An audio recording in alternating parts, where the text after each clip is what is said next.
नमस्कार सभी को। सर्वप्रथम मैं वांग्मय पत्रिका का आभार व्यक्त करती हूँ और धन्यवाद करती हूँ फिरोज सर का कि जिन्होंने ये मंच यहाँ मुझे अपनी बात रखने के लिए उपलब्ध कराया है। मेरा विषय है, हमारी तकदीर में लोरियां क्यों नहीं होती।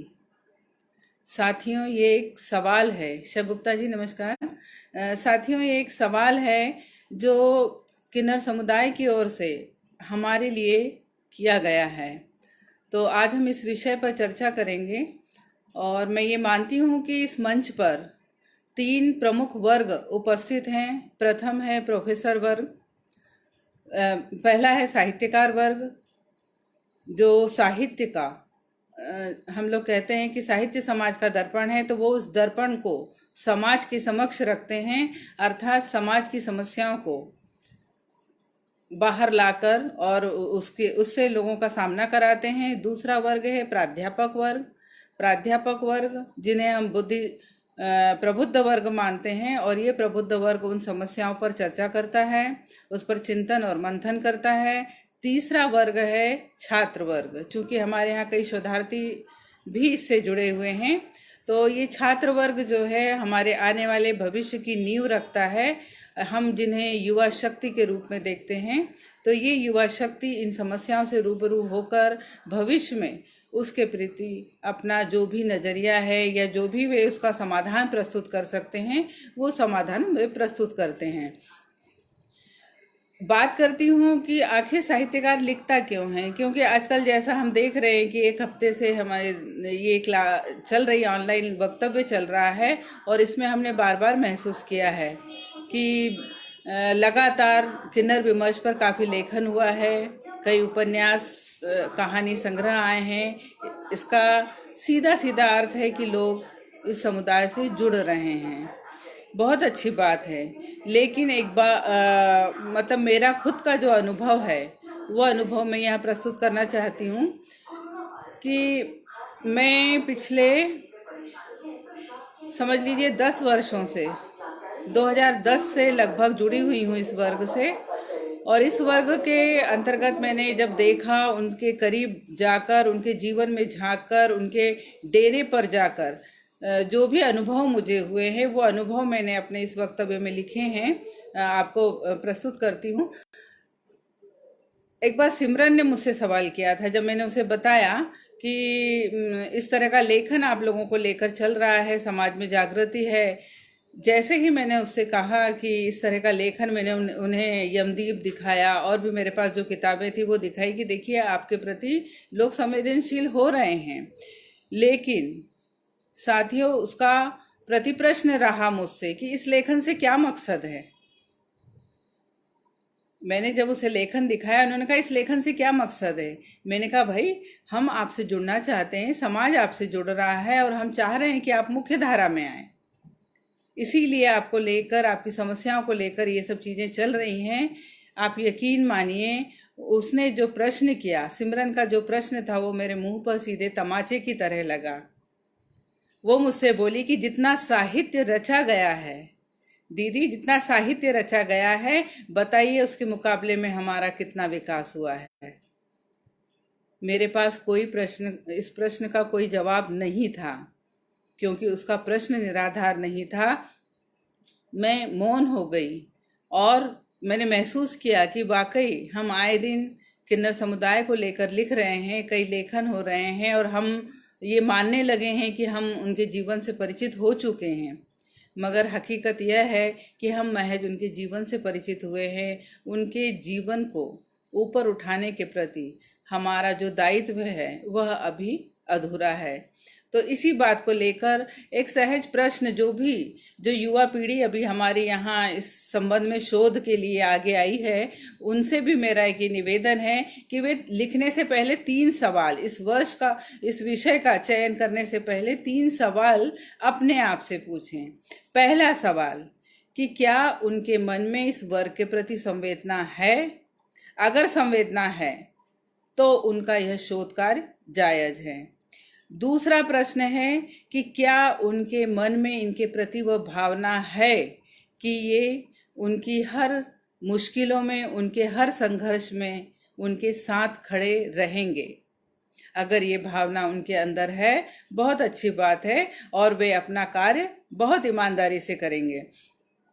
तीसरी बात है कि क्या इस अध्ययन को करने से पहले, क्या अपनी प्रस्तुति देने से पहले वे उनके जीवन से जुड़े हुए मिथक, उनके इतिहास को बखूबी समझ पाए हैं, जान पाए हैं? अगर हाँ, तभी इस विषय को लेकर उनका लेखन आरंभ हो, ताकि वे अपने नियत मकसद पर पहुंचे, अपने उद्देश्य में सफल हों। खैर, अब मैं बात करती हूँ आज के विषय पर। अपने नवासे के जन्मदिन पर, मेरे नवासे का यहीं भोपाल में जन्म हुआ, और उसके जन्म के कुछ दिन बाद ही किन्नर समुदाय, चूंकि मैं दोनों डेरे से परिचित हूँ, वो लोग मेरे घर आती हैं, और यूं भी कहीं मोहल्ले में भी निकली तो वो किसी न किसी बहाने मेरे पास ज़रूर 2 मिनट मिलकर जाती हैं। तो वो लोग बड़े अधिकार से आकर और बैठक में बैठ गईं, और एक डेरे ने दूसरे डेरे को बुलाकर फ़ोन कर लिया। जब वे गीत गाने लगी तो मैंने उनसे प्रश्न किया कि आप एक लोरी सुना दो। वो बोले, दीदी लोरी नहीं आती। मैंने कहा, ऐसे कैसे हो सकता है, आप बच्चे के जन्म पर गीत गाती हैं, आपको लोरी आना चाहिए। उन्होंने बड़े मायूसी से कहा कि दीदी कैसे आएगी, कैसे आएगी लोरी, हमारी तकदीर में लोरी है कहाँ। यकीन मानिए, दिल रो पड़ा उनकी बातों से कि आखिर क्यों होता है उनके साथ, तकदीर इस तरह का मजाक क्यों करती हैं, क्यों नहीं होती है उनके जीवन में लोरियां। इस सवाल को बहुत गंभीरता से लिए जाने की आवश्यकता है। हम सभी जानते हैं, उनके होने की खबर को गुप्त रखा जाता है। प्राचीन समय में दाइयों के द्वारा घर में बच्चे जन्माए जाते थे, और दाइयों को वो लाल थैली देकर मौन कर दिया जाता था, और उस बच्चे को कहीं ना कहीं ठिकाने लगा दिया जाता था। आज भी कई बच्चे अनाथ आश्रम में, कहीं मंदिर की सीढ़ियों पर, कहीं कचरे पेटियों में फेंक दिए जाते हैं। तो यह एक इनके जीवन का बड़ा दुखद पहलू है। बल्कि कई जगह तो यह भी सुनने में आया है कि जिंदा बच्चों को जमीन में गाड़ दिया जाता है। यद्यपि आज यह स्थिति इतनी भयावह नहीं है, फिर भी ये बात तो तय है कि उनके जन्म को आज भी परिवार के द्वारा स्वीकृति नहीं मिली है। यह एक दुखद प्रश्न है, और यह प्रश्न आत्म मंथन का प्रश्न है कि हम अपने आप से सवाल करें कि आखिर दोष किसका है, या इन बच्चों का क्या दोष है जो इस विकृति के साथ पैदा होते हैं। सूरज, चांद, हवा, पानी तो इनके साथ कोई भेद नहीं रखता, फिर हम लोग इस तरह का भेदभाव उनके साथ क्यों करते हैं? तो ये एक प्रश्न बहुत महत्वपूर्ण है। ये माता पिता को सोचना होगा कि ये बच्चे जो हैं हमारे आंगन की ही मिट्टी हैं, और अगर हम चाहें तो इनसे हम तुलसी का पौधा भी लगा सकते हैं, और हम चाहें तो इसे घूड़े के हवाले भी कर सकते हैं। तो यह शुरुआत जो होती है ये परिवार से होती है। मेरी जितने भी किन्नर समुदाय से बात हुई, मैंने काफ़ी सारे इंटरव्यू किए हैं, मुझे इंटरव्यू लेना बहुत अच्छा लगता है। और दूसरी बात है, मेरी संवेदना इस वर्ग के प्रति बहुत अधिक है। एक घटना हुई थी 2007-8 में। उस घटना ने मुझे इस समुदाय से जोड़ दिया है। उसका अगर जिक्र करूंगी तो समय बहुत निकल जाएगा। तो मेरी बहुत संवेदना है इस वर्ग के साथ, और जब भी मेरी बुलबुल हो, सिमरन हो, डॉली हो, काजल है, पायल जी हैं, मनीषा जी हैं, इन सब से जब भी मेरी चर्चा हुई, जूली है हमारे भोपाल में, जूली और संजना हैं, जब भी उनसे चर्चा होती है, एक ही प्रश्न प्रमुखता से मेरे सामने आया है कि पिताओं के द्वारा ये बराबर नकार दी गई हैं। इन सभी ने एक स्वर में कहा कि हम पिता के द्वारा, पिता और भाई के द्वारा नकार दिए गए हैं। माँ को यद्यपि हमसे लगाव रहा है। निश्चित रूप से माँ का आंचल बहुत बड़ा होता है, और उसमें हर बच्चे के लिए जगह होती है। जब मैंने ये प्रश्न उनसे किया कि आखिर ऐसा क्यों होता है कि पिता ने ही नकारा, या पिता या भाई ने ही आपको चाहा कि ये हमारे साथ न रहे, उनका जवाब था कि पिता और भाई को अपनी नाक ज़्यादा प्यारी है। भाई और पिता को नाक ज्यादा प्यारी है। उफ, ये नाक कैसी नाक है कि आप ही के घर का बच्चा आप ही के द्वारा त्याग दिए जाने के बाद सड़कों पर संघर्ष कर रहा है अपनी चंद सांसों के लिए, अपने पेट के लिए। क्या इसमें आपकी नाक बची रह गई? ये एक बहुत बड़ा सवाल है, और जिसे समाज ने, जिसे हम जैसे वर्ग जो इससे जुड़े हुए हैं, जो कुछ करना चाहते हैं, इस समस्या को गहराई से देखे जाने की आवश्यकता है। समाज, उसके पीछे देखिए उन लोगों का बड़प्पन देखिए कि वो फिर भी अपने पिता या भाई को के प्रति मन में किसी प्रकार का द्वेष नहीं रखती हैं, किसी प्रकार का रोष नहीं रखती हैं। उनका कहना है कि आखिर ये तो सोचिए कि हमारे पिता और भाई ने क्यों हमें ठुकरा दिया। भाई क्यों ठुकरा दिया? वो इसलिए कि समाज उन्हें प्रेरित करता है। कैसे प्रेरित करता है कि जब भी वो घर से निकलते हैं, उन्होंने कहा, ओ देखो हिजड़े का भाई जा रहा है, या किन्नर का भाई जा रहा है, या किन्नर का बाप जा रहा है, देखो देखो इसने किन्नर को जन्म दिया है। तो इस तरह के जो उलाहने समाज के द्वारा दिए जाते हैं, ये उलाहने उन्हें छोड़ने पर, उन्हें त्याग देने पर विवश करते हैं। कौन है उलाहने देने वाले? हम आप जैसे ही लोग। सोचिए जरा, इन्हें भी यदि आंगन की, अपने घर के आंगन की जमीन मिली होती, प्यार और ममता की छाह मिली होती, तो क्या ये आज हमारी तरह ही समाज की मुख्य धारा में न होते? क्या हमारा देश इनकी ऊर्जा से लाभान्वित नहीं होता? कुछ शोधार्थी छात्र भी यहाँ जुड़े हैं, और उन्हें बता दूं मैं कि मेरा एक मंगलामुखी उपन्यास और एक 121 कविताओं का, वो जो कि सिर्फ किन्नरों पर आधारित है, एक कविता संग्रह सिसकती सांसें, वो भी छप चुका है, लॉकडाउन में अटका हुआ है। तो ये दो मेरे जो संग्रह हैं, उन संग्रहों में मैं बीच बीच में उससे संबंधित कुछ अपनी बातें भी यहाँ कहना चाहूंगी कि क्या हमने कभी उनकी क्षमताओं को आंकने का। देश आज जिन समस्याओं से जूझ रहा है, आज हमें एक नई ऊर्जा की आवश्यकता है। हम सोचिए कि जैसा कि शायद सुभाष अखिल जी ने ये बात रखी थी कि लगभग 20 लाख के करीब इनकी जनसंख्या बताई गई है, तो सोचिए कि 20 लाख से अलग किया हुआ है, तो देश इतनी बड़ी संख्या में लोगों की ऊर्जा, जो उनकी सकारात्मक ऊर्जा देश को मिलती, उस ऊर्जा से देश वंचित रह चुका है। बिल्कुल इनमें संभावनाएं हैं, इनमें भावनाएं हैं, संभावनाएं हैं, इनमें शक्ति है, इनमें क्षमता है। मैंने अपनी कविता में ये बात कही है कि काश हाथ मेरे भी, काश हाथों मेरे भी थमाए होते शिक्षा और स्वतंत्रता के 2 अस्त्र, तो जीवन में मेरे भी आया होता ज्ञान का प्रकाश। क्या काश हाथ आया होता, काश हाथ आया होता मेरे भी कोई हुनर, अवसर मिलता मुझे भी दिखाने अपनी पहचान, तो यूं घर घर ढोलक की ताप, तालियों की गूंज के बीच खोए न होते मेरे जज्बात। हम में से कितने लोग इस बात से सहमत हैं कि इनकी शक्ति से देश समृद्ध हो सकता था। भारत जो आस्थाओं का देश है, भाई मैं समझती हूँ कि विश्व में एकमात्र भारत ऐसा देश है कि जहां पर चींटी से लेकर हाथी तक को पूजा जाता है।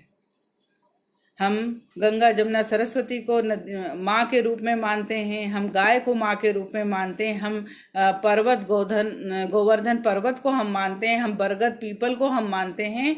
तो जब हम इन सब चीजों के प्रति संवेदना रखते हैं, तो यह वर्ग हमसे अछूता क्यों कर रह गया, इस पर विचार करने की बहुत आवश्यकता है।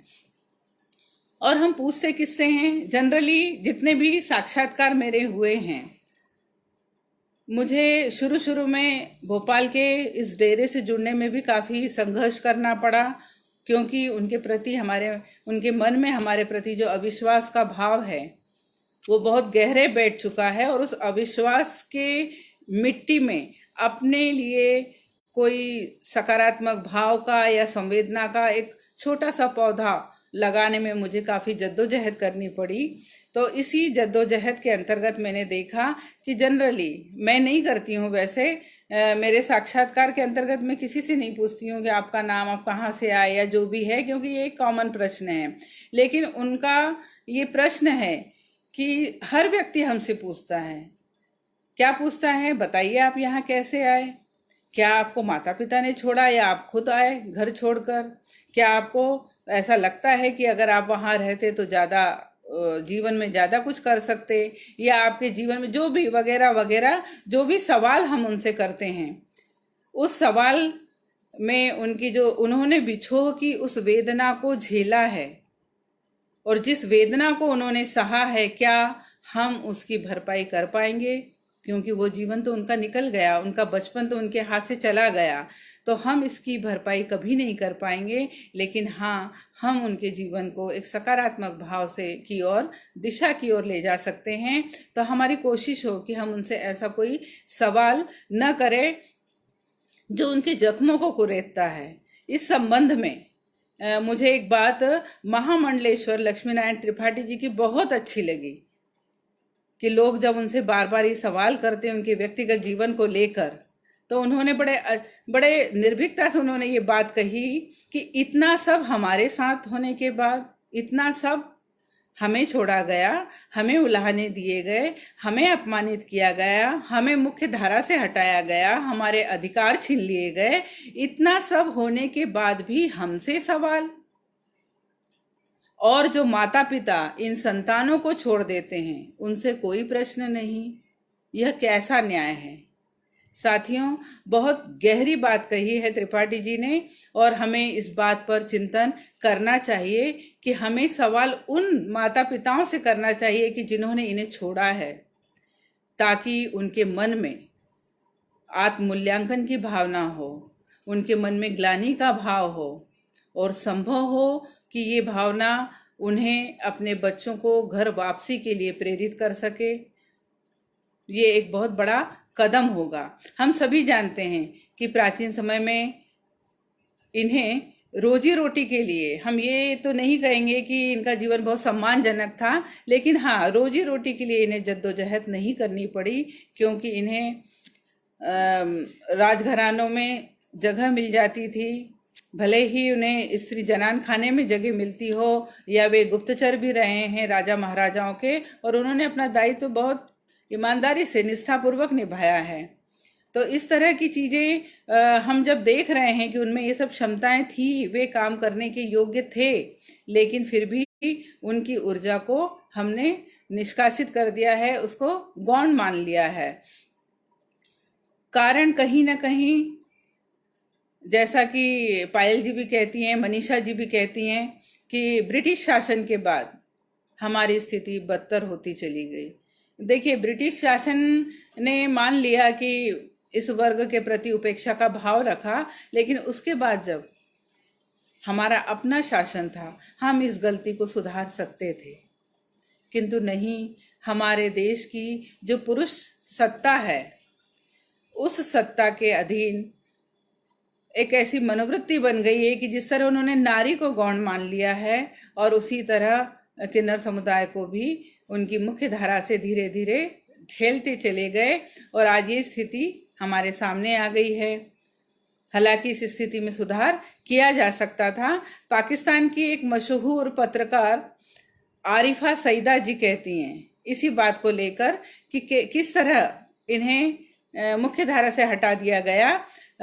सईदा जी कहती हैं कि मासरे यानी समाज, मासरे में कोई भी तबका जब चस्पा होता है तो सबसे पहले उसकी आइडेंटिटी को मिटा दिया जाता है, और यही ख्वाजा सराह के साथ हुआ।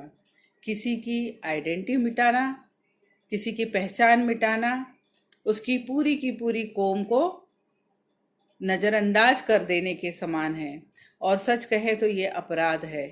ईश्वर ने जिसे, प्रकृति ने जिसे इस संसार में एक जीव के रूप में भेजा है, हमें क्या अधिकार है कि हम उसकी पहचान को उससे छीन लें। सच कहें तो इनकी देह का तो शोषण हुआ ही है, इनके व्यक्तित्व को भी लोगों ने शोषित किया है, इनकी पहचान को मिटाकर। शमीम जी कहते हैं, शमीम सर ने अपने वक्तव्य में कहा था कि हमने रंगों को भी जेंडर में बदल दिया है। रंगों को पिंक रंग लेडीज के लिए और ब्लू रंग जेंट्स के लिए हमने रंगों का भी विभाजन कर दिया गया है। उसी बात को आरिफा जी कहती हैं, जिंदगी को नीले गुलाबी खानों में तकसीम नहीं किया जा सकता। जिंदगी को आपने रंग भले ही अपने हिसाब से बांट लिए हों, किंतु जिंदगी को नीले गुलाबी रंगों में तकसीम नहीं किया जा सकता। शिनाख्त की कुछ और सरहदें भी हैं। शिनाख्त की कुछ और सरहदें भी हैं। शिनाख्त की उन सरहदों को हमें तकसीम करना होगा। हमें इस वर्ग को उसकी पहचान देना होगा। ये आरिफा जी का बयान था। मित्रों, बचपन की बात करूं तो बचपन जीवन की बड़ी खूबसूरत अवस्था होती है और हर व्यक्ति इस स्मृति को, बचपन से जुड़ी स्मृतियों को संजो कर रखना चाहता है। अपने ही घर आंगन दीवारों से, माता पिता, बचपन के संगी साथियों से उसका जो लगाव होता है वो उसके जीवन को ऊर्जा देता है। किंतु जिस वर्ग को बचपन में उनके जन्मदाता ने ही घर से बाहर निकाल दिया हो, समाज ने उन्हें उपेक्षित किया हो, बचपन में घर का आंगन उनसे छीन गया हो, जिंदगी के नाम पर, बचपन के नाम पर उनके पास यदि स्मृति में कुछ है तो डेरे के गुरु की गोद, खिलौने के नाम पर तालियों की थाप, अभद्र भाषाएं उनकी उंगली पकड़कर उन्हें बड़ा करती हैं। बचपन आजीविका के लिए train, bus stand, railway station, signal पर भीख मांगते हुए गुजरता है, चोरी करते हुए गुजरता है। वे बचपन में ही बलात्कार के शिकार हो जाते हैं और फिर संक्रमित हो जवानी में ही त्रासदी मौत पाते हैं। तो क्या ये स्मृति संजोए रखने योग्य हैं? बहुत बड़ा सवाल है कि वे क्या स्मृतियां सहेजें। और उस पर हम फिर बात करते हैं कि इनके व्यवहार में तैश है, आक्रोश है। फारसी परिवार में जन्मी, अब कुछ उदाहरण आपके सामने प्रस्तुत करूंगी कि फारसी परिवार में जन्मी सिमरन कहती है, ये परिवार कुछ जैसे हमने मनीषा जी की भी बात की। मैं भोपाल में शिल्पा गुरु से मिली हूँ। उन्होंने कहा कि मैं 19 वर्ष की उम्र साथियों, जीवन की एक ऐसी अवस्था होती है कि जब व्यक्ति अपने आप को मानसिक रूप से पूरा तैयार कर लेता है। उन्होंने 19 वर्ष की उम्र में घर छोड़ा। मनीषा जी ने भी काफी परिपक्व अवस्था में घर छोड़ा। तो ऐसी अवस्था में जो घर छोड़ते हैं, ये कारण जानने की बहुत आवश्यकता है कि आखिर उन्होंने एक बसा बसाया परिवार जिसकी हर व्यक्ति कल्पना करता है, वह परिवार क्यों छोड़ दिया। उसका एक उदाहरण आपके सामने प्रस्तुत है कि सिमरन कहती हैं, जो फारसी परिवार से, सिमरन कहती हैं, मैंने परिवार को सदा खुद से दूर जाते देखा। भाई बहन तो नफरत करते ही थे, स्वयं पिता ने भी मुझे आज तक नहीं स्वीकारा। सुबह की गुड मॉर्निंग से लेकर रात के गुड नाइट तक इतने उलाहने, इतनी निगेटिविटी, बताइए मैं उस घर में कैसे रहती। सोचिए, जब एक बार उन्होंने पिता से कहा, इस बात को बहुत बारीकी से समझिए कि जब उन्होंने एक बार पिता से कहा कि मैं जा रही हूं, कल्पना कीजिए कि मैं जा रही हूं, ये शब्द उन्होंने पिता से क्यों कहा होगा। कहीं ना कहीं मन में ये इच्छा रही होगी कि पिता पुचकार लेंगे, पिता संभाल लेंगे बात को और बड़े प्रेम से कहेंगे कि घर त्यागने की क्या जरूरत है, यहीं रहो, हमारे साथ रहो, ये घर तुम्हारा है। कहीं ना कहीं ये मन में इच्छा रही होगी जब उसने पिता से कहा कि मैं घर छोड़ रही हूं। सोचिए पिता ने क्या जवाब दिया। पिता ने महज 2 शब्द कहे, गेट लॉस्ट, और उन्होंने घर छोड़ दिया। ये स्थिति जिन भी लोगों ने घर छोड़ा है, निसंदेह ये स्थिति उनके साथ रही है। मैंने कई किन्नर्स के बचपन में झांकने का प्रयास किया है। वहां मुझे अधिकतर स्याह अंधेरा दिखा है, उनकी यादों की संदूकची।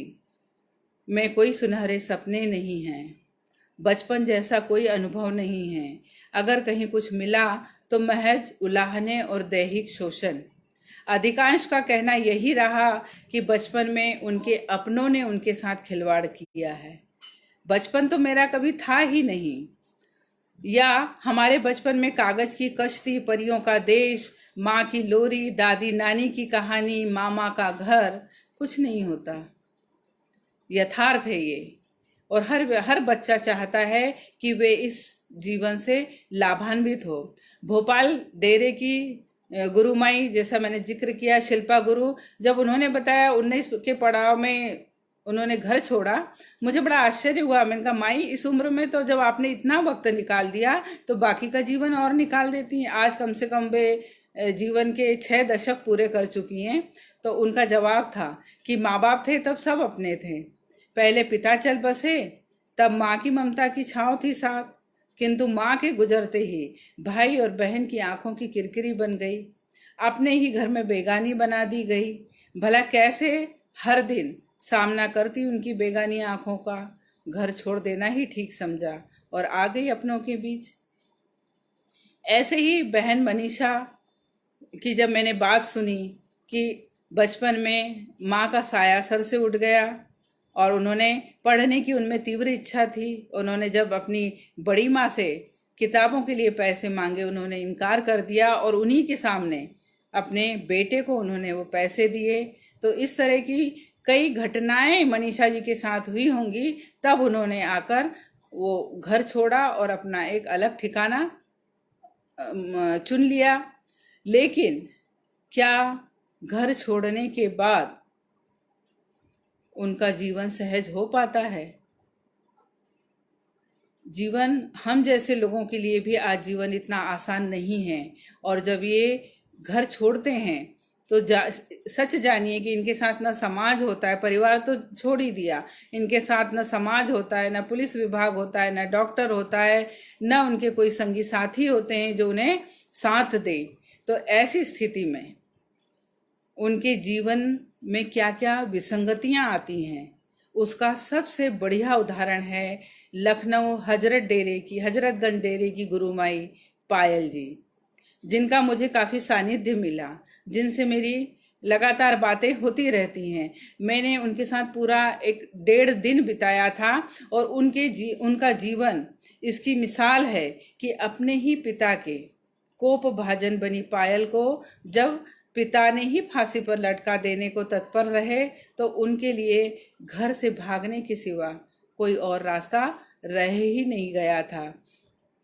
इतनी छोटी अवस्था में घर के बाहर की जिंदगी का संघर्ष कितना दुष्कर होता है, ये पायल जी को देखकर हम जान सकते हैं कि जिनका बचपन छत के नीचे था, वह पायल, काजल, सिमरन, अमृता, जूली, संजना, जो भी लोग हैं, इन्होंने उस संघर्ष को लम्हा लम्हा जिया है। जिस भूख की अभिलाषा रही, जब भी उन्हें भूख लगी, उन्हें लगा काश माँ कोई निवाला हमारे मुंह में दे। तो जब भी भूख की अभिलाषा रही, माँ अपने हाथों से निवाले मुंह में डाले, वहीं उन्हें भूख ने ट्रेन की पटरियों पर से सड़ा हुआ बदबूदार खाना उठाकर खाने को मजबूर कर दिया। फिर पुलिस की बदनीयती का शिकार, ठंड की ठिठुरन में खलती रिश्तों की गर्माहट, टॉकीज में काम करते समय स्वयं को पुरुषों से बचाए रखने के लिए पुरुष का वेश धारण करना और अंततः अपने समाज के हाथों चढ़ जाना। वास्तव में ये वो कर्ज है उन माता पिताओं पर जो इन संतान को जन्म तो देते हैं किंतु उनके पालन पोषण से अपना हाथ खींच लेते हैं। तो ऐसे माता पिताओं के लिए मैं कुछ अपनी पंक्ति कहना चाहूंगी। अपने जिगर के इस टुकड़े को किया जब जुदा, क्या छातियों में दूध नहीं जमा तुम्हारे? माँ, अपने जिगर के इस टुकड़े को किया जब जुदा, क्या छातियों में दूध नहीं जमा तुम्हारे? बाबा, अपने इस अंश को किया जब किन्नरों के हवाले, क्या पौरुष तनिक नहीं धिक्कारा तुम्हारा? क्या तुझे घर में मेरे न होने का एहसास नहीं सालता माँ? क्या तुम्हें घर में मेरे न होने का एहसास नहीं सालता माँ? अपनी कोख का यह सूनापन तुझे कचोटता तो होगा, अपनी इस कोख का सूनापन तुझे कचोटता तो होगा। घर की दीवारों में मेरी किलकारियां सुनाई तो देती होंगी, क्या नहीं देती? हाँ कैसे देंगी, हाँ कैसे देंगी किलकारियां वो अब चीखों में जो बदल गई हैं। इन चीखों को मुस्कान में बदलना है तुझे। माँ यह कर्ज उधार है तेरा, माँ यह कर्ज उधार है तेरा।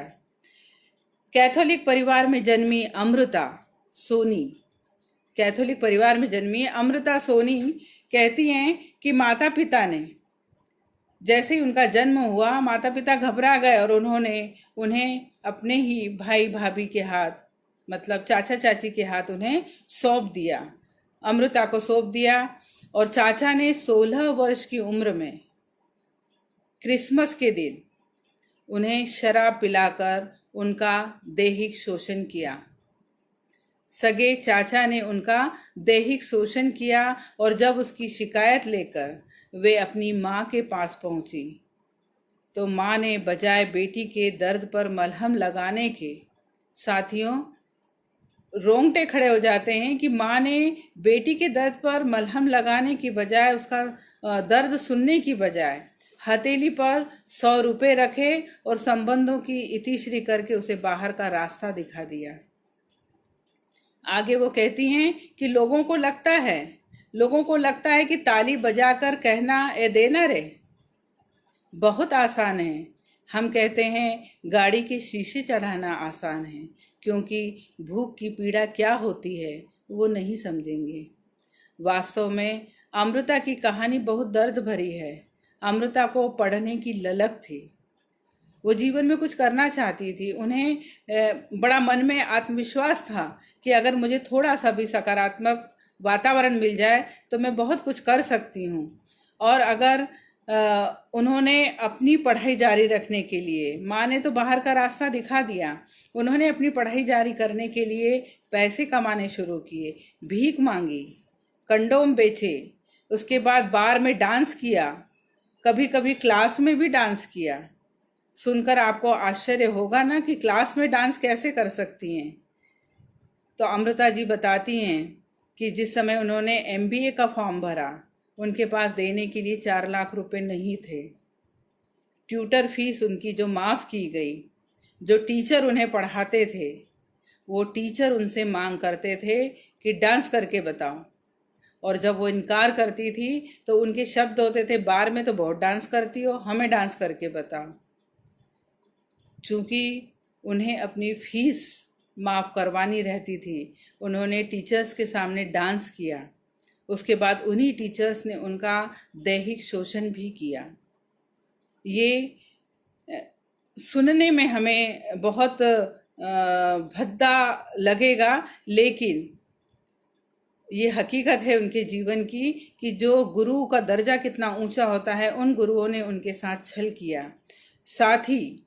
साथ ही उनके साथ पढ़ने से एतराज जताते थे। आप सोचिए कि कुछ युवा पीढ़ी यहाँ पर हैं जो शोध कर रही हैं, जो चाहती हैं उस वर्ग के साथ जुड़ना, लेकिन जिस समय अमृता क्लास में पढ़ती थी उनके साथियों को उनसे एतराज होता था कि हमें इसके साथ नहीं पढ़ना है। प्रोफेसर उन्हें नोचते थे, मरता, वे कहती हैं मरता क्या न करता।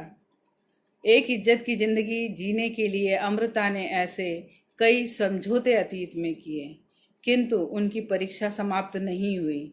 अमृता जब बताती हैं कि डिग्री पाने के लिए उन्होंने अपना जिस्म भी बेचा, और जब वो डिग्री हाथ में आई, साथियों जिस समय एक हाथ में, वो कहती हैं कि मैं इतनी असमंजस भरी स्थिति में थी कि जब एक हाथ में मेरे डिग्री आई MBA की तो मन खुश होना चाहिए था, लेकिन उसी समय मेरे दूसरे हाथ में डिग्री आई कि मैं HIV पॉजिटिव हूँ। वो कहती हैं कि मैं समझ ही नहीं पा रही थी कि मैं खुश हूँ या रोऊं। मन किया उनका कि मैं आत्महत्या कर लूं। और जाहिर सी बात है कि जब जीवन के इतने संकटों को झेलने के बाद जब लगता है कि हम अपने शीर्ष को नहीं पा पाए, अपने लक्ष्य तक नहीं पहुंच पा रहे हैं, या लक्ष्य तक पहुंचने के बाद अब जिंदा रहने के लिए कुछ नहीं बचा है, तो इंसान का मन करता है कि हाँ, आत्महत्या जैसे विचार उनके मन में आते हैं। किंतु साथियों, वही अमृता अभी जीवित हैं, वही अमृता जो HIV पॉजिटिव निकली, जिसे हमारे समाज ने दर्द दिया, आज वे ही अमृता समाज की HIV पॉजिटिव बच्चियों की माँ बनकर उनकी देखभाल कर रही हैं। ऐसे लोगों को मैं सैल्यूट करना चाहूँगी कि जिनके अंदर देशभक्ति का इतना जज्बा है। कथित संपूर्ण समाज जो अपने आप को संपूर्ण मानता है, वो अपने चरित्र का स्वयं मूल्यांकन करे और इस बात को महसूस करे कि कहाँ से कहाँ तक इस वर्ग को हम किस मुद्दे के आधार पर हम पीछे रह सकते हैं। अमृता जी ने इसके बाद भी सरकारी जॉब के लिए बहुत प्रयास किया, लेकिन जैसा कि हम सभी जानते हैं कि बायोलॉजिकल इनमें कुछ ऐसे गुण होते हैं कि इनके हाथ पैर शरीर में लचक पैदा हो जाती है। तो अमृता जी बताती हैं कि जिस समय मैं इंटरव्यू देने गई सरकारी नौकरी के लिए, मैंने तमाम उसकी शर्तें पूरी कर ली, और जिस समय मैं इंटरव्यू देने गई, इंटरव्यू में मुझे जो लचक आई, उस लचक को देखकर इंटरव्यू में बैठे हुए साक्षात्कार प्रदाता बोले, हिले डुले आत्मा फुले, आपको जॉब नहीं दे सकते। हिले डुले महात्मा फुले आपको जॉब नहीं दे सकते, कहकर उन्हें डिस्क्वालीफाई कर दिया गया। उसके बाद भी अमृता ने हिम्मत नहीं हारी। वे नोडल अधिकारी बनी छत्तीसगढ़ में, पटना में प्रोग्राम मैनेजर बनी।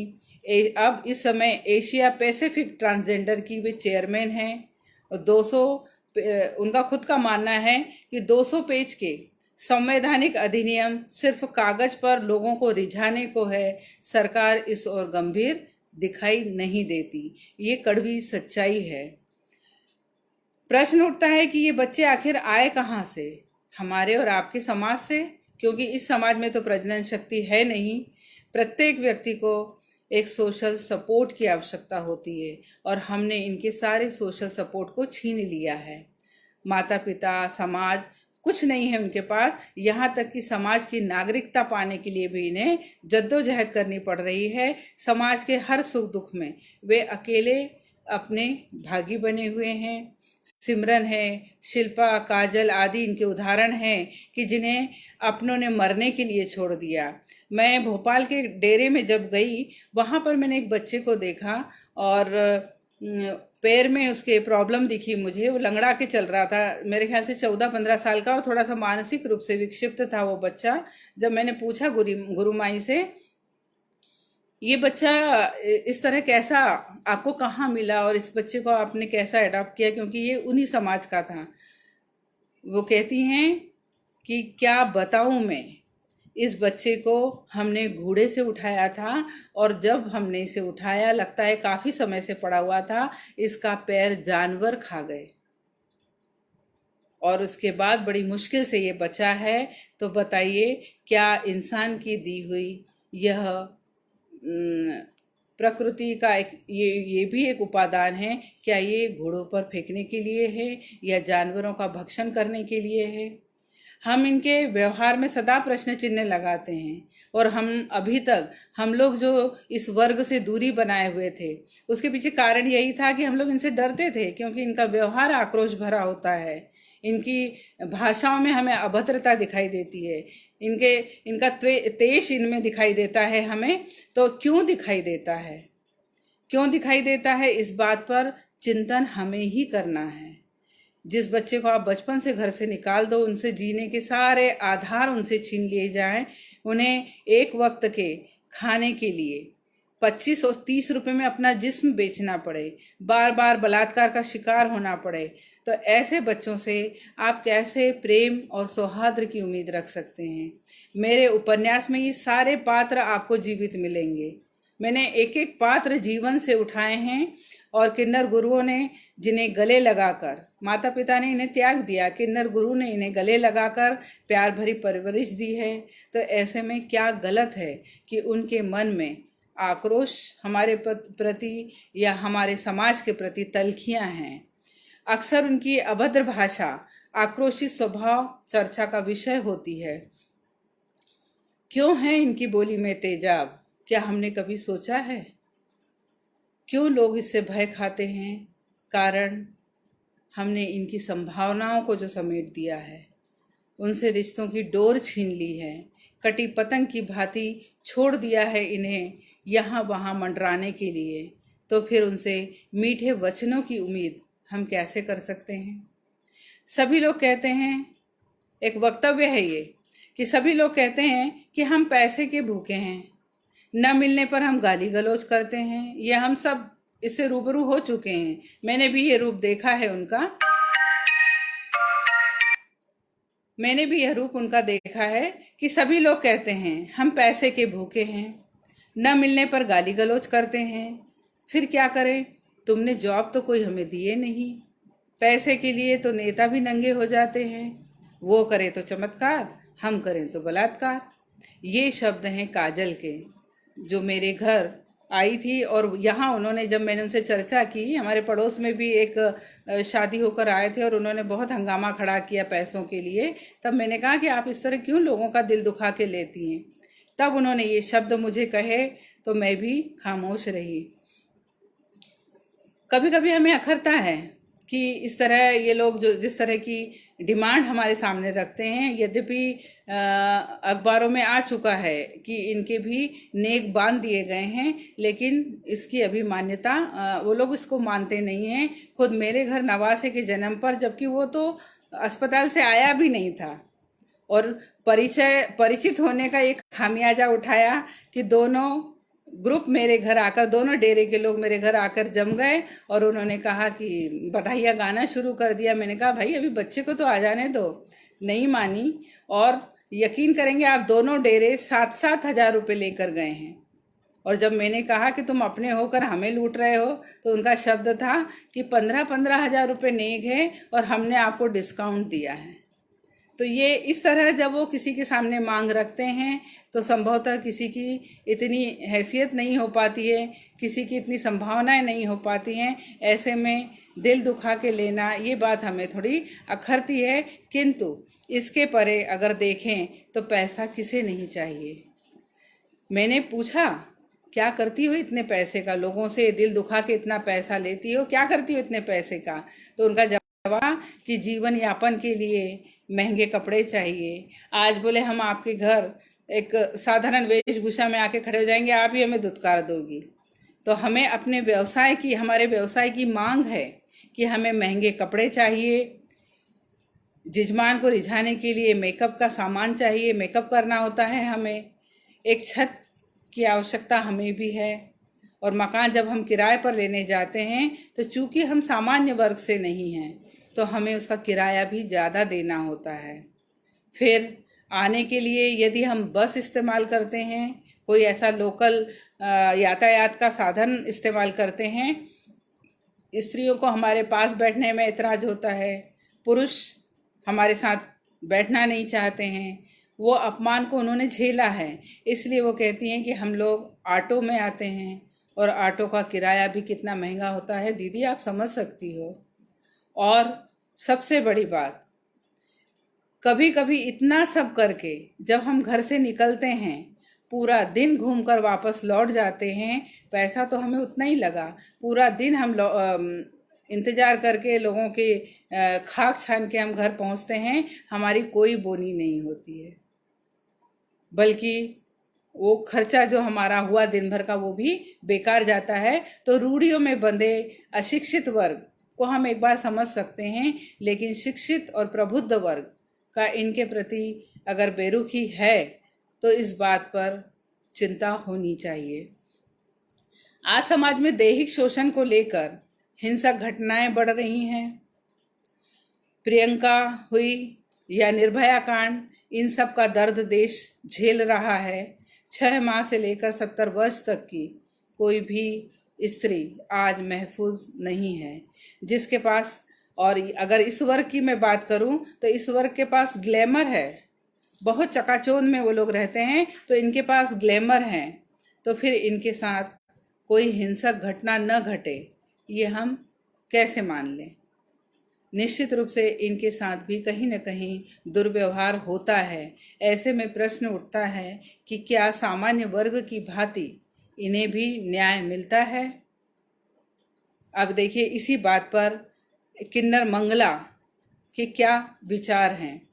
किन्नर मंगला कहती हैं कि रेप होने पर डॉक्टर के पास गई, पहले तो देखने से इनकार कर दिया और ज़्यादा मिन्नत की तो नेकेट कर अपने जूनियर के लिए क्लास खोल कर बैठ गया।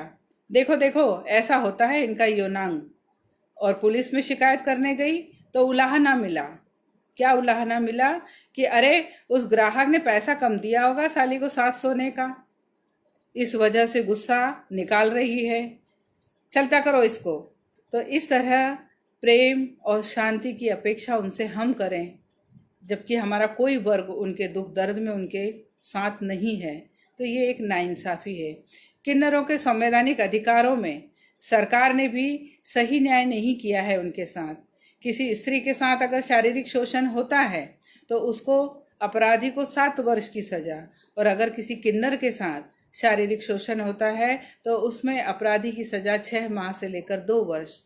क्यों भाई, क्या इनकी देह नहीं? क्या वो कहीं और से आए हैं? मैं समझती हूँ ऐसा व्यवहार विश्व के किसी देश में, मेरी थाईलैंड में भी बात हुई। थाईलैंड में मैंने देखा कि वो लोग बिल्कुल आम लोगों की तरह, वो आपके साइड से भी निकल जाएंगे तो लोग उनको उनके प्रति बेपरवाह हैं, उन्हें लगता है एक सामान्य आदमी निकला है। किंतु अगर हमारे देश में हम देखें तो हमारे पास से यदि कोई किन्नर निकल जाता है तो हम अपने आप, हमारी निगाह वापस उन्हीं का पीछा करने लगती है। हमारे होठों पर अजीब सी मुस्कान आ जाती है, चेहरे पर अजीब से भाव आ जाते हैं। अगर कोई साथ है तो खुसर खुसर चालू हो जाती है। आखिर क्यों? क्योंकि हमें शुरू से ही ऐसे भाव उनके प्रति भर दिए गए हैं कि हमारी बॉडी यह एक्सप्रेशन देती ही है, देगी ही, जब तक देगी जब तक हमारे मन से ये भाव निकल नहीं जाएंगे। इस संबंध में महामंडलेश्वर लक्ष्मी नारायण त्रिपाठी की अगर बात करूं तो वो कहती हैं कि हमें ट्रांसपेरेंट देखा जाता है, हमें ट्रांसपेरेंट देखा जाता है और हम यूरोपियन डस्टबिन बन चुके हैं। इससे संबंधित सत्य भी आपको मेरे उपन्यास में देखने को मिलेगा। किन्नर समाज का सामाजिक इतिहास बताते हुए मंडलेश्वर कहती हैं कि 1940 के बाद हिजड़ों की स्थिति बदतर हुई है, वह भी ब्रिटिश शासनकाल में उन्होंने ही हिजड़ों को मुख्य धारा से अलग किया है। पाकिस्तानी किन्नर बिंदिया राणा कहती है, वो बिल्कुल अपनी असहमति दिखाती हैं इन संवैधानिक अधिकारों पर या इनको जो भी प्रोटेक्शन मिला है। वो कहती है सरकारी अधिनियम के बाद स्थिति और बदतर हो गई है। क्यों हो गई है? कारण पहले तो किन्नर नाच गाकर भीख मांगकर पेट भर लेते थे, मगर आज जब वो ये काम करने जाते हैं तो जनता कहती है तुम्हें तो सरकार ने मान्यता दे दी है, बराबरी का अधिकार दे दिया है, जाओ और कमाओ। सोचने वाली बात यह है कि अगर 17-18 हजार ख्वाजा सराह, ये शब्द उनके हैं बिंदिया राणा के, कि 17 हो सकता है पाकिस्तान में इतनी संख्या हो। सोचने वाली बात यह है कि अगर 17-18 हजार ख्वाजा सराह में से 7-8 को सरकारी सुविधाएं मिल जाने पर क्या हमारी स्थिति सुधर गई? वे बेबाकी से कहती हैं कि मांगना अगर जुर्म है तो हमारे वजीर आजम, सदर आलम भी गुनहगार हैं, उन्हें भी कैद किया जाए। ये क्या बात हुई? बड़ा मांगे तो डोनेशन और हम मांगे तो भीख। बताइए क्या गलत कहा बिंदिया ने?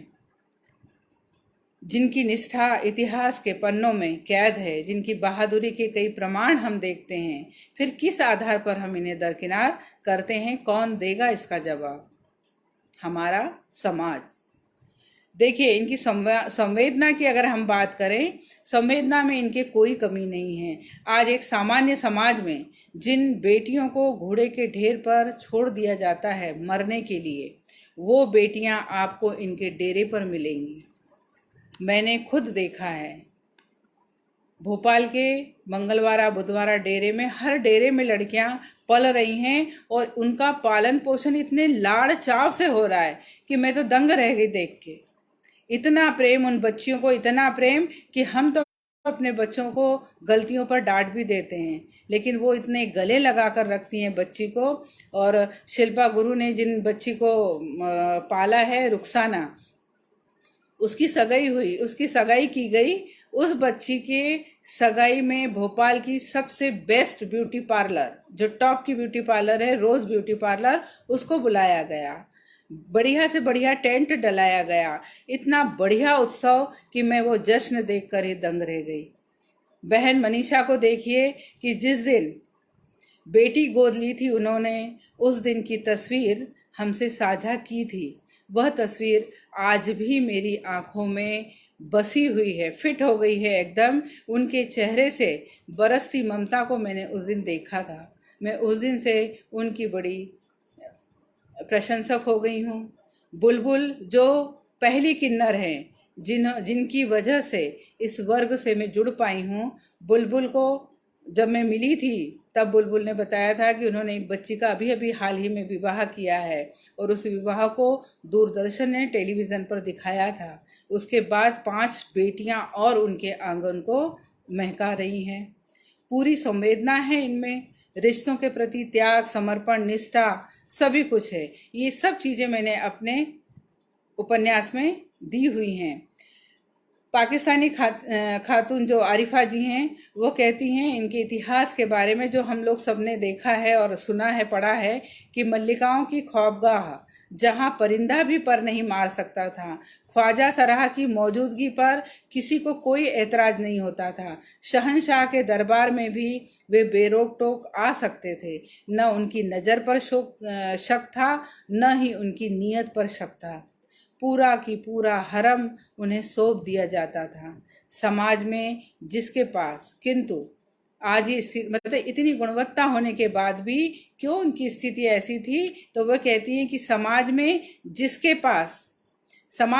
पास पावर है, स्ट्रेंथ है, कंट्रोल है, अथॉरिटी होती है, दे हैव डिफाइंड हिस्ट्री। बिल्कुल सही बात है, और इस अंदाज को हमें बदलना होगा। फिल्म क्वारा बाप, अमर अकबर एंथोनी जैसी फिल्मों में अभिनय कर चुकी किन्नर गीता कहती हैं, जो इस समय सुभाष नगर दिल्ली में रहती हैं, वे कहती हैं, औरत बनने और बच्चे पालने का शौक हुआ तो मैंने 20 बरस बाद औरत का रूप धारण किया, बेटियों को गोद लिया। अब तक 7 बेटियों का कन्यादान कर चुकी हूँ। 8वीं बेटी मीठी की परवरिश जारी है। किंतु ये सब वो बच्चियां थी, उनका कहना था, ये सब वो बच्चियां हैं जिन्हें उनके परिजन ने या तो ठुकरा दिया है या हमसे खाना खर्चा लेकर हमारे हवाले कर दिया है।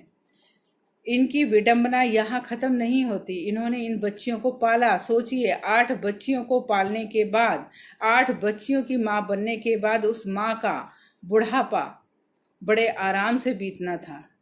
लेकिन क्यों? उनका दुख है कि 7 कन्यादान के बाद सिर्फ एक बेटी है जिसने उनसे विवाह के बाद अपने संबंध बनाए रखे हैं।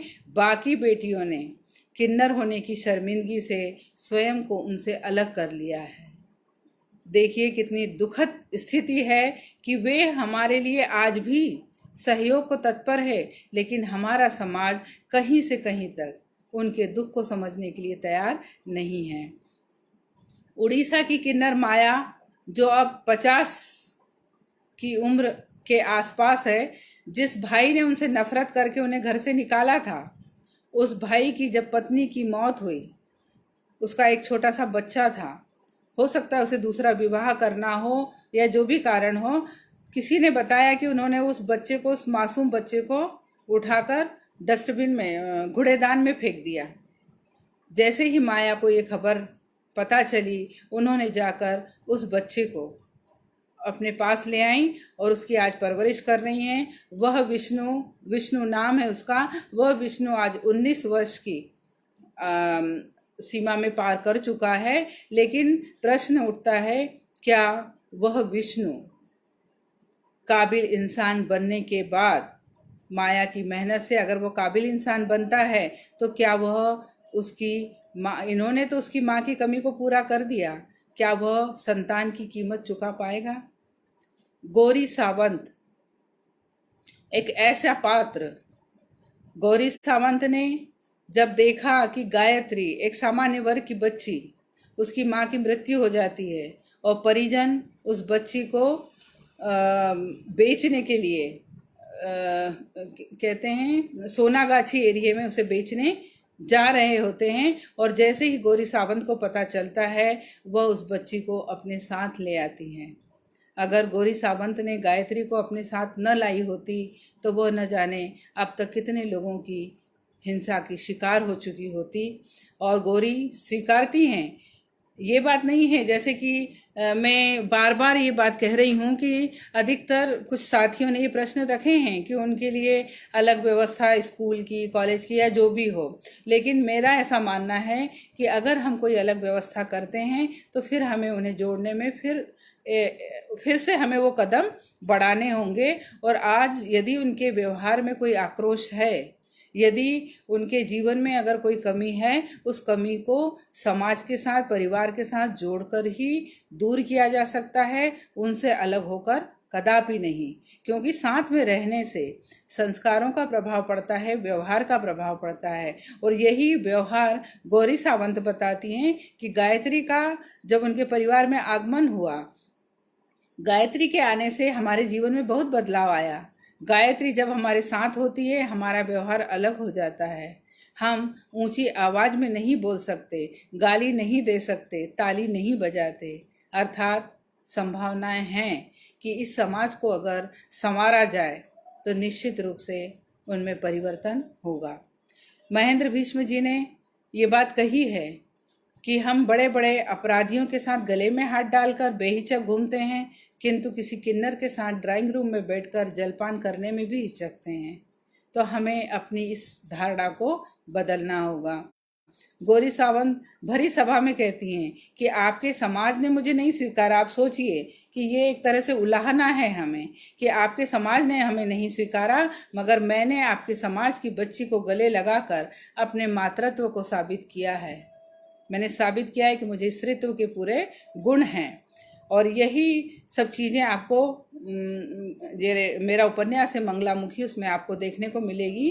तो इस तरह के उलाहने उनकी तरफ से जब हमारे ऊपर आए जाते हैं या हमारे ऊपर किए जाते हैं तो निश्चित रूप से ये परिहास का विषय नहीं है, शर्म और लज्जा का विषय है। कुछ उदाहरण हमारे सामने हैं कि जहाँ परिवार ने इन बच्चियों को अपना सपोर्ट दिया, परिवार इनके साथ रहा, तो इन्होंने अपने जीवन की उन ऊंचाइयों को छुआ है। इनमें अगर बात करूं, सबसे पहले लक्ष्मी नारायण त्रिपाठी जी की बात करूंगी कि उन्होंने आज वो जीवन के बहुत उच्च शिखर पर हैं। मानवी बंदोपाध्याय जी की बात करूंगी, उन्होंने भी अपने जीवन में एक लक्ष्य को प्राप्त किया है, हालांकि आज भी वे संघर्षरत हैं। आज भी समाज उन पर उलाहने फेंकता है, और ये समाज के लिए बड़ा दुखद पहलू है कि जो अपने जीवन में इतनी विकट परिस्थितियों में, अब आप सोचिए कि जिस बच्चे को थोड़ा सा होश संभालने के बाद जब पता चलता है कि वो सामान्य वर्ग का बच्चा नहीं है, वो स्त्रीलिंग पुल्लिंग में से नहीं है, वो किसी तीसरे जेंडर का है, तो उस बच्चे के मानसिक स्तर पर क्या प्रभाव पड़ेगा।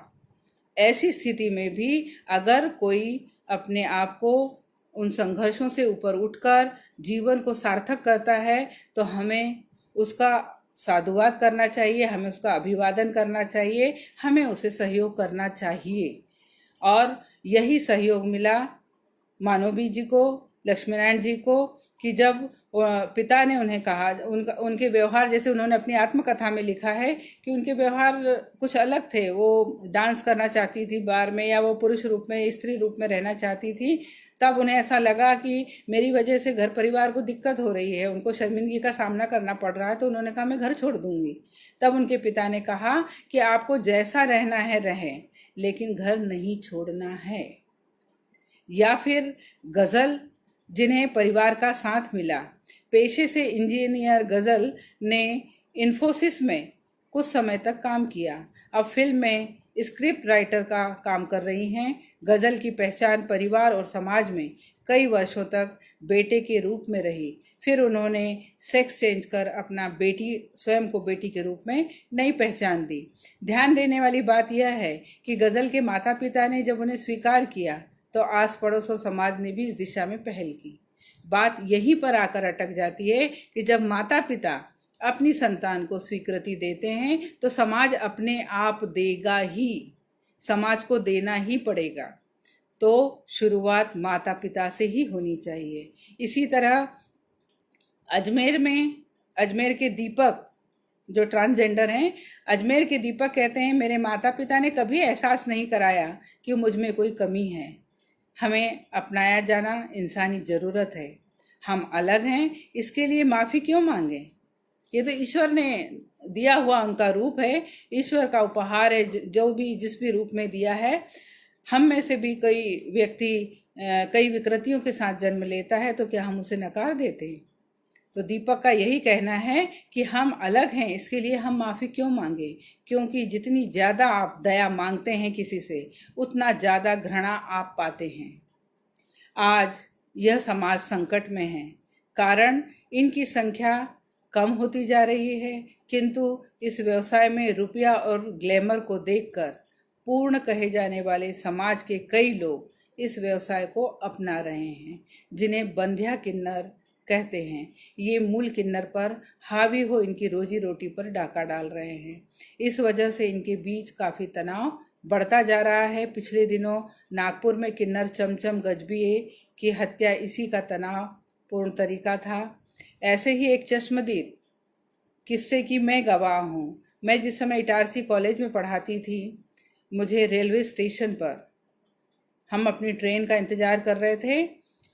कई किन्नरों का जैसे ही ट्रेन का आने का समय हुआ, एक ट्रेन आई और किन्नरों का पूरा समूह वहाँ आके खड़ा हो गया। अंदर से एक किन्नर, उस समय तक हम मान रहे थे वो किन्नर उतरा, और जैसे ही उतरा पूरे किन्नरों ने उसे घेर लिया और बस शुरू हो गए। बिल्कुल पास खड़ी थी मैं, शुरू हो गए, तू भाई कहाँ का है, किस डेरे से है, तेरा गुरु कौन है। जब उससे सवाल पे सवाल किए गए, मौन हो गया। मौन होने के बाद उनका आक्रोश ऐसा फूटा, समझ लीजिए कि मुझे चक्कर नहीं आया। मैं इतनी घबरा गई कि मुझे सीट पर बैठना पड़ा। इतने लात घूसे और एक एक कर उसके शरीर से पूरे कपड़े उतार दिए गए, और तब देखा कि वह एक पुरुष था और सिर्फ कमाई के उद्देश्य से उसने ये रूप धारण किया था। उसके बाद वो लोग उसे उठाकर ले गए। उसका क्या हुआ पता नहीं, लेकिन जिस तरह की उसे पिटाई लगी थी, मैं पसीने पसीने हो गई, इतनी घबरा गई कि और पुलिस पास खड़ी, रेलवे स्टेशन पर पुलिस पास खड़ी, लेकिन पुलिस ने उस केस में जरा भी हाथ नहीं दिखाया। पब्लिक भी वहाँ खड़ी रही। तो शायद मेरा वक्त हो रहा है। तो इस तरह की और भी बहुत सी बातें हैं। कुछ बातें अगर मैं अब आपके प्रश्न ले लूँ, मुझे लगता है सर का हिंट आ रहा है कि समय हो गया है। सविता जी कह रही हैं कि सब्जी वाले ने अपने ऐसे बच्चे को पढ़ाया और हिंदी स्नातक तक आज भी मेरे लिए प्रश्न चिन्ह बना है। बिल्कुल, अगर इन्हें थोड़ा सा भी मानसिक सपोर्ट मिले तो ये बिल्कुल अपने हिस्से की पूरी जिम्मेदारी को बहुत वफादारी के साथ निभाते हैं। सारिका जी कहती हैं कि अगर विभाजन करने की सोच से ऊपर हट सके समाज तो बहुत कुछ बदला जा सकता है। बिल्कुल, समाज को अपनी सोच का दायरा बड़ा करने की आवश्यकता है। शगुप्ता जी कह रही हैं, उत्कृष्ट उदाहरण दे रही हैं आप। धन्यवाद शगुप्ता जी। हमारी बबीता मामी जी यहाँ उपस्थित हैं, बहुत बहुत धन्यवाद मामी जी। और अकरम हुसैन जी कहते हैं कि पढ़िए और सुनिए पोर्ट ब्लेयर से। अच्छा, ये किसी और ट्यूब की बात कर रहे हैं, यूट्यूब की। हमारे फिरोज सर कह रहे हैं सकारात्मक सोच की ज़रूरत है। बिल्कुल, आज परिवार और समाज को और इसके साथ ही सरकार को भी इनके प्रति सकारात्मक दृष्टिकोण अपनाना बहुत आवश्यक है।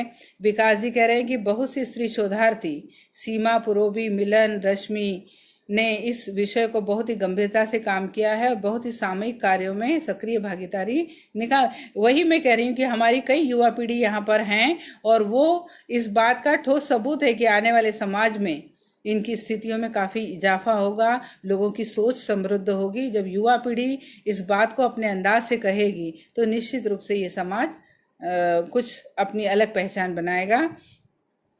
पुरुषोत्तम दुबे जी कह रहे हैं नमस्कार सर, ज्वलंत विषय पर उपयोगी संबोधन, धन्यवाद सर। रिंकी जी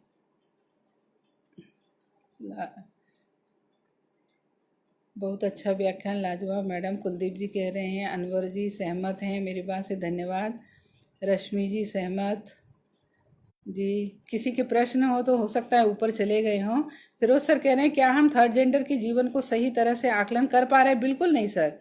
मैंने शुरू में ये बात कही कि सिमरन ने पहला प्रश्न मुझसे कहा कि क्या है ये, लेखन से क्या होता है। अगर आप समझते हैं कि लेखन से हमारा उद्धार हो रहा है या हमारा विकास हो रहा है, तो आज तक जितना लेखन हुआ है उससे हमारे विकास की तुलना करके देखिए। उसने एक पंक्ति में हमारा पूरा जो लेखन है उस पर प्रश्न चिन्ह अंकित कर दिया है और कुछ गलत नहीं किया उन्होंने। हमारी हैदराबाद से पवित्रा दीदी जुड़ी हैं और उन्हें वक्तव्य अच्छा लगा, धन्यवाद दीदी। आरती पाठक, डालेश कुमार जी धन्यवाद। शिवांशु कह रहे हैं कि कुछ नए लेखक भी किन्नर पर उपन्यास लिखे हैं, भाषा और कथा वस्तु का अभाव देखा। बिल्कुल।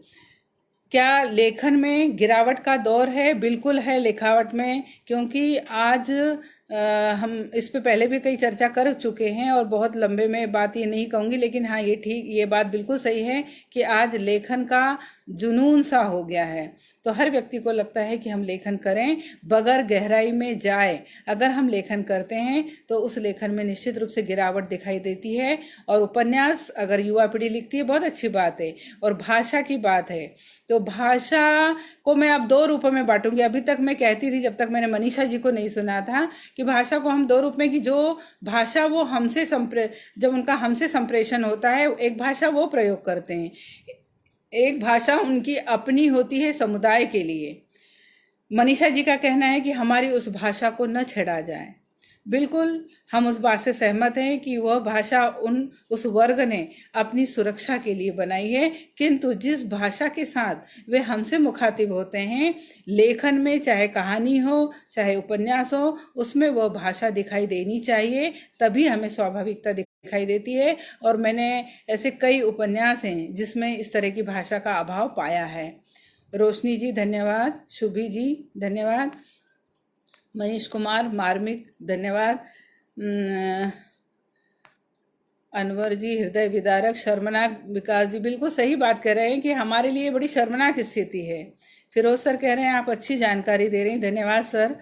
शगुप्ता जी, ये घटनाएं वाकई में हमारा दिल दुखाती हैं और उनके जो सवाल होते हैं। और एक बात यहाँ पर इससे याद आई मुझे कि हम जो सेमिनार करते हैं या हम जो इस तरह के, अभी बहुत खुशी की बात है कि हमसे मनीषा जी बहुत गंभीरता से जुड़ी हुई हैं, पायल जी भी जगह जगह जुड़ी हुई हैं। और कभी ऐसा हुआ तो मैं भोपाल के भी कुछ लोगों को यहाँ जोड़ने का प्रयास करूँगी कि हम उन लोगों से उनकी बात सुने। हम अपनी बात कहते हैं क्योंकि हमने उनके अनुभव को सुना है और सुनने के बाद हम उसको संप्रेषित कर रहे हैं। किंतु जिस व्यक्ति ने उस अनुभव को जिया है, अगर वो हमसे रूबरू होता है तो हम उस बात को हम ज़्यादा ऑथेंटिक मान सकते हैं। आरती जी कहती हैं नमन है इस वर्ग को, बिल्कुल नमन है। और इसीलिए कहते हैं कि प्राचीन समय में भी, अभी हम कुछ समय के लिए रामायण महाभारत काल में पहुंच गए थे, वहां हमने शिखंडी को देखा। शिखंडी ने कैसे पूरे की पूरे महाभारत